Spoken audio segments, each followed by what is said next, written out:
I lived in the land of girls who would go tanning for prom. Like, this was the land I was in. I never related to it. Hi, my name is Lauren O'Connell, and my videos help you to enhance and nurture both your inner and outer beauty. How do I want to start saying this? Okay, I think I know what I'm gonna say.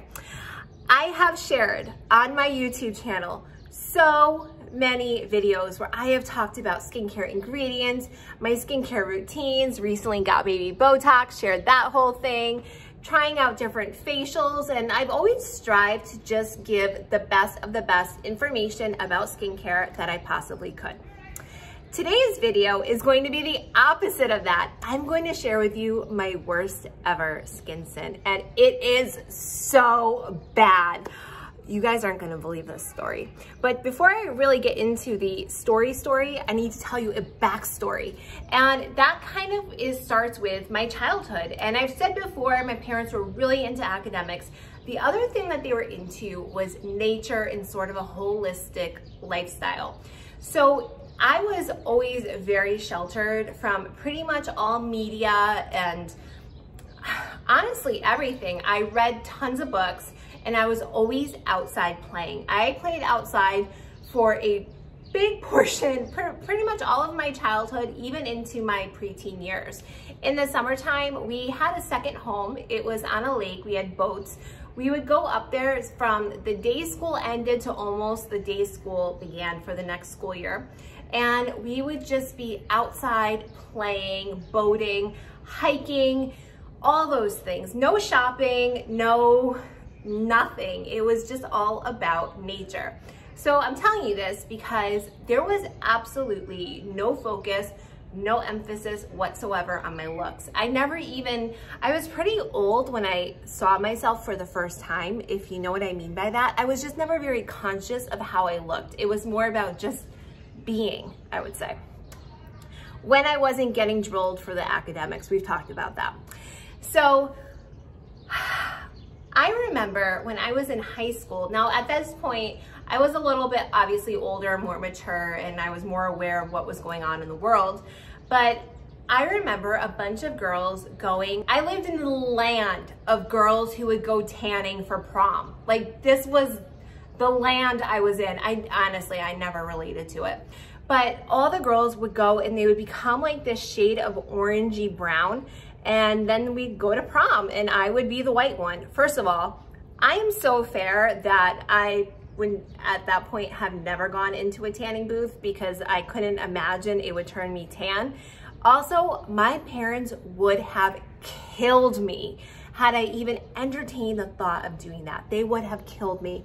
My mom was psycho about my skin from day one because I am so fair, and I come from a family that actually, the second they all stand in the sunlight, they just turn into these golden bronzy looking gods and goddesses. And then there was me. So I was always very hyper aware of taking care of my skin, staying in the shade, blah, blah, blah, blah, blah. And that meant I was super white, super pale my entire life. So when I went to college, my world started to open up in so many different ways. I went to an all-girls high school. I had a very sheltered upbringing, as I've told you, minimal interaction with boys, minimal. And I'm gonna tell you something, the strictest, most craziest parents are usually the ones that had the most wildest teen years, and that was my parents. They were wild. So by the time I came around, I'm the oldest, they were like, and that's why I was kind of like on a lockdown my entire life. I was always quarantining. So I then went to college, and I went from this super sheltered environment to going to Worcester Polytech, which is a engineering school in Worcester, Massachusetts that was 85% males. 85% males. I didn't even know how to talk to a male. I mean, come on. And so all of a sudden I was in this whole new environment, and that's when college Lauren was born, party Lauren. So I still looked like this, right? Fair skin, dark hair, my hair is curly, I wear it curly a lot. And I wore my makeup like this, more or less. And it wasn't until about springtime of my freshman year of college, when people, and a lot of just my girlfriends, everyone was always making comments to me about how pale I was and how white I was. And I thought to myself, oh my gosh, I'm so ugly. There's something wrong with me and this is horrible and I need a tan.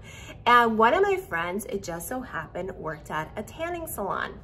And she said to me, Lauren, come in. And I said, well, I can't tan, it's not going to work. And she said, no, you can. I have this special bronzing lotion you can put on beforehand. Sure, it was full of alcohol, although at that point that was the least of my worries. Just put it all over your body and go into the tanning booth. So I did. And I came out and I was not tan. And the next day she said, come back, do it again. You have to keep doing it to build it up. So I thought, all right, what do I have to lose? I'm so sick and tired of being pale all the time anyways. It's embarrassing. All the hot girls are tan and there's just me. I want to be tan. So I did. And I started going every single day. I ended up getting tan, but it wasn't really like tan. It was still pretty light. It was a bit orangey, a lot of bit orangey. It was pretty orange. And I then became a girl that went into tanning booths. But not only did I do that, I also smoked cigarettes. So I would wake up in the morning before class. I would smoke a cigarette. I would then drink my morning drink, which was a Diet Coke. My breakfast was always Sour Patch Kids. And I would smoke a few cigarettes. I would go tanning before the place opened, and then I'd go to class. And number one, I just felt free. I felt free from my parents. I felt free from just expectations, and I just wanted to live. And to me, smoking a cigarette in the morning, having a Diet Coke for breakfast, along with some Sour Patch Kids and going tanning, that was living. Let me tell you, that was living. So that's what I did. And I did that for about a good year and a half. Honestly, I could make a whole nother video about all the shady stuff that went down in this place. Oh my gosh. It was just in the middle of Worcester, Massachusetts. And Worcester, Massachusetts it's an interesting place. It has a lot of universities in it, but then it's sort of a depressed city. So there was just a lot going on there. And in this particular tanning salon, oh my gosh, I saw it all. Honestly, I saw it all. But between that and smoking my Marble Lights, those are my two ever skin sins. So I'm wondering what your skin sins are. And at the same time, these days I take great care of my skin. I actually did just get some baby Botox, which I'm really excited about. I only had it right here. I don't have any Botox here. It's just, as you can watch, I'm talking, I just don't move my eyebrows. That's who I am. But if you're curious about baby Botox, what I did, how it was, and the one thing you have to do afterwards, lesson learned, check it out right here.